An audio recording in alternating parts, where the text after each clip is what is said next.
ఆ ఎమ్మెల్యేకి ప్రజలు 2 సార్లు పట్టం కట్టారు. ఇప్పుడు 3వ బరిలోకి దిగారు. 10 ఏళ్ల పాటు ప్రాతినిధ్యం వహించిన నియోజకవర్గం అభివృద్ధికి నోసుకోలేదు. ప్రజా సమస్యల్ని పట్టించుకోకపోగా జనాన్ని దోచుకోవడమే పనిగా పెట్టుకున్నారనే ఆరోపణలు ఉన్నాయి. సొంత పార్టీ కేడర్ను సైతం వదలకుండా ప్రతి పనికి ఓ రేటు పెట్టి వసూలు చేశారనే విమర్శలు లేకపోలేదు. దీంతో వారంతా ఇప్పుడు ఆగ్రహంతో రగిలిపోతున్నారు.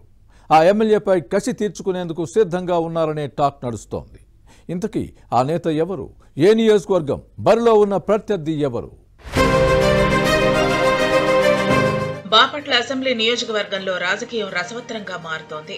స్థానిక వైసీపీ ఎమ్మెల్యే కోన రఘుపతి తీరుతో సొంత పార్టీ నేతలే విసిగిపోయారు. ఇక ప్రజలైతే పోలింగ్ రోజు కోసం ఎదురు చూస్తున్నారనే ప్రచారం జరుగుతోంది.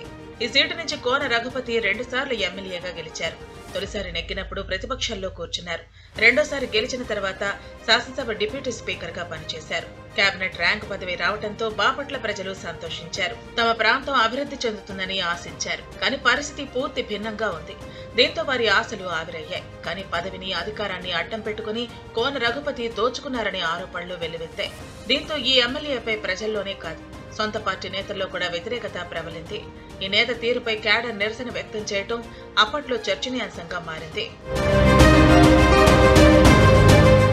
మరోవైపు కోన రఘుపతికి ఎన్నికల్లో సీటు ఇవ్వద్దని పార్టీ నేతల అసమ్మతి రాగం వినిపించారు. తమ సూచనలకు విలువ ఇవ్వకుండా టికెట్ ఇస్తే జరిగే పరిణామాలకు వైసీపీ పెద్దలే బాధ్యత వహించాల్సి ఉంటుందని హెచ్చరించారు. ఓడిస్తామని వార్నింగ్ ఇచ్చారు. కానీ పార్టీ పెద్దలు వీటిని బేఖాతరు చేశారు. తమ అభిప్రాయాలకు విలువ ఇవ్వకుండా టికెట్ కేటాయించడంపై కేడర్ ఆగ్రహంతో ఉంది. 3వసారి ఎలా గెలుస్తారో చూస్తామంటూ వారంతా వలసబాట పట్టారు. వైసీపీ కీలక నేతలు పార్టీని వీడి టీడీపీలో చేరిపోతున్నారు.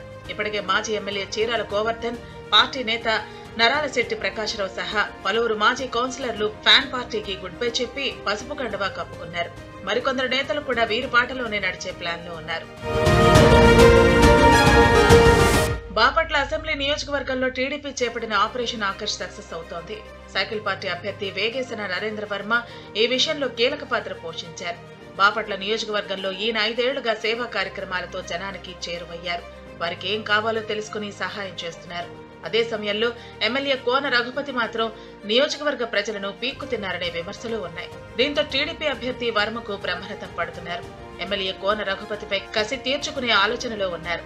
సైకిల్ పార్టీ అభ్యర్థి నరేంద్ర వర్మకే గెలుపు అవకాశాలు ఎక్కువగా ఉన్నాయనే ప్రచారం జరుగుతోంది.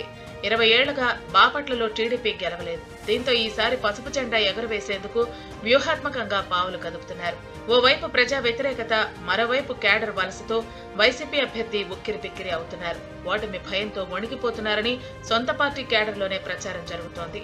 ఇదే సమయంలో టీడీపీ అభ్యర్థి నరేంద్ర వర్మ నిత్యం ప్రజల్లోనే ఉంటూ ప్రచారాన్ని కొనసాగిస్తున్నారు. దీంతో ఈ నేత గెలుపు పక్కా అనే టాక్ నియోజకవర్గంలో వినిపిస్తోంది. పోలింగ్ సమయం దగ్గర పడే కొద్దీ ఎమ్మెల్యే కోన రఘుపతిలో ఆందోళన పెరుగుతోందని ఈయన వెంట ప్రచారంలో పాల్గొంటున్న నేతలు చెబుతున్నారు. బాపట్ల నియోజకవర్గంలో భవిష్యత్ పరిణామాలు ఎలా ఉంటాయో చూడాలి మరి.